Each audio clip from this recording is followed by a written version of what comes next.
Hello guys, Abhilash Augustus here. So smart work is overrated. நான் ஏன் அப்படி feel பண்ணுறேன்னு இந்த வீடியோவில் பார்க்கலாம். So first smart work hard ஒர்க்னா என்னென்னு என்னோட டெஃபினிஷனோட சிங்க் பண்ணிக்கலாம். ஸோ ஹார்ட் ஒர்க்னா என்னென்னு பார்த்தீங்கன்னா, உங்களுக்கு ஒரு சிஸ்டம், உங்களுக்கு ஒரு ரூல்ஸ் கொடுத்துட்டாங்கன்னா நீங்கள் அதை அப்படியே பக்கவாக ஃபாலோ பண்ணி நீங்கள் என்ன ரிசல்ட்டுக்காக அதை ஃபாலோ பண்ணுறீங்களோ அதை நீங்கள் எடுக்கிறது. பேசிக்காக ஒரு ப்ரூட் ஃபோர்ஸ் ஆல்காரிதம் மாதிரி வச்சுக்கோங்க. ஸ்மார்ட் ஒர்க்னா என்னென்னு பார்த்தீங்கன்னா, ஒரு ஆப்டிமைஸ்டு வேலை, ஒரு சிஸ்டமை கம்ப்ளீட்டாக அண்டர்ஸ்டாண்ட் பண்ணிக்கிட்டு அங்கே எங்கே மினிமம் எஃபர்ட் போட்டால் மேக்ஸிமம் அவுட்புட் கிடைக்குமோ அதை பண்ணுறது. ஒரு ஆப்டிமைஸ் சொல்யூஷன் மாதிரி வச்சுக்கலாம். ஸோ இது is like my understanding. So இந்த இடத்துல ஏன் நான் வந்து ஸ்மார்ட் ஒர்க் இஸ் ஓவர் ரேட்டட்னு சொல்கிறேன்னு பார்க்கலாம். ஏன்னா இப்போ நான் ஸ்கூலில் நான் வந்து பேசிக்காக ஒரு லேசியான பர்சன். ஸோ லேசி பர்சன் வந்து நிறைய பேர் ரிலேட் பண்ண முடியும்னு நினைக்கிறேன். அண்ட் நானே வந்து என்னை ரொம்ப ஸ்மார்ட்னு நான் நினச்சிப்பேன். ஸோ ஒரு 9th புதுசாக ஸ்கூலுக்கு போகும்போது அந்த ஸ்கூலில் என்ன சொன்னாங்கன்னா, ஹார்ட் ஒர்க்கோட ஸ்மார்ட் ஒர்க்கோட மாசான ஒரு விஷயம் இருக்குது, ஸ்மார்ட் ஒர்க் பண்ணுங்கள், ஸ்மார்ட் ஒர்க்கு தான் நிறைய வேல்யூ இருக்குது அப்படின்னு சொல்லிட்டு பயங்கரமாக சொல்லிக் கொடுத்தாங்க. அதெல்லாம் என்னை வந்து பயங்கரமாக பூஸ்ட் பண்ணிருச்சு. ஸோ நான் என்ன பண்ணுவேன் அப்படின்னு பார்த்தீங்கன்னா, இப்போ டெய்லி கன்சிஸ்டண்ட்டாக படித்து ஹார்ட் ஒர்க் பண்ணி ஒருத்தர் வந்து 100 மார்க் வாங்குகிற இடத்துல வந்து நான் ஒரு 20% எஃபர்ட் போட்டே நான் 80% ரிசல்ட் எடுத்துறேன். 80-20 ரூல் மாதிரி தான். இதை நான் கன்சிஸ்டண்ட்டாக லைஃப்பில் நிறைய இடத்துல பண்ணியிருக்கேன். ஸ்கூலில் ஜாப் ஆஃபர் கரெக்ட் பண்ணும்போது, இப்போ கரண்ட்டாக இப்போ ஒர்க்லேயுமே மற்றவங்களாம் நிறைய எஃபர்ட் போடுற இடத்துல நான் ஒரு மினிமம் எஃபர்ட் போட்டு மேக்ஸிமம் அவுட்புட் எடுத்துருவேன் நான்.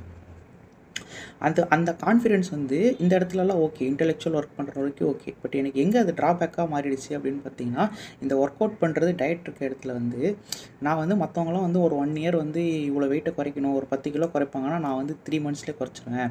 ஏன்னா எனக்கு வந்து சிஸ்டமை ஃபுல்லாக கரெக்ட் பண்ணிட்டேன் நான். எந்த மசில் குரூப் எங்கே இருக்குது, ப்ரோட்டீன் ஃபேட்லாம் எப்படி ஒர்க் ஆகுது, என்ன சாப்பிட்டா எப்படி வெயிட் குறையுன்ற எல்லாமே அண்டர்ஸ்டாண்டிங் இருக்குது. நாலேஜ்லாம் 100% இருக்குது. நாலேஜ்லாம் பண்ணுறவங்களோட பக்கத்து நான் முடிச்சிருவேன். ஸோ எனக்கு வந்து ஒரு 3 months இப்படி போயிட்டு வந்துடலாம் அப்படின்னு நினைக்கும் போது, நாளைக்கு ஆரம்பித்தா என்ன, ஒரு 3 months தானே அப்படின்ட்டு டெய்லி பண்ணி இப்போ எப்படி ஆகிடுச்சுன்னா, நான் ஒரு 6 months கண்டினியூஸாக நான் அந்த மாதிரி பயங்கர ஸ்மார்ட்டாக நான் ஒர்க் பண்ணால், ஹார்ட் ஒர்க்கும் சேர்த்து பண்ணால் கூட 6 monthsல அந்த ரிசல்ட் எடுத்துகிட்டு வரது கஷ்டம். ஸோ நான் டிலே பண்ணி ஆக்சுவலாக நான் வேஸ்ட் பண்ணிட்டேன். ஸோ இந்த மாதிரி இடத்துல வந்து ஹார்ட் ஒர்க்குக்கு தான் ப்ரையாரிட்டி கொடுத்துருக்கணும். நான் வந்து இல்லை, நம்ம வந்து ஸ்மார்ட்டாக வந்து முடிச்சிடலாம் வேலையை அப்படின்னு நினச்சி விட்டுட்டேன்.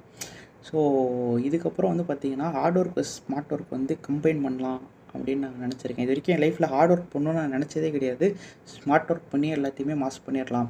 ஏன்னா அந்த 80% ரிசல்ட் நான் எடுத்தாலும் I will be very happy with 80%. But ஆனால் இப்போ அந்த 80% வந்து இட்ஸ் நாட் இனஃப் அப்படின்னு தோணுது. Will go for 100 this time.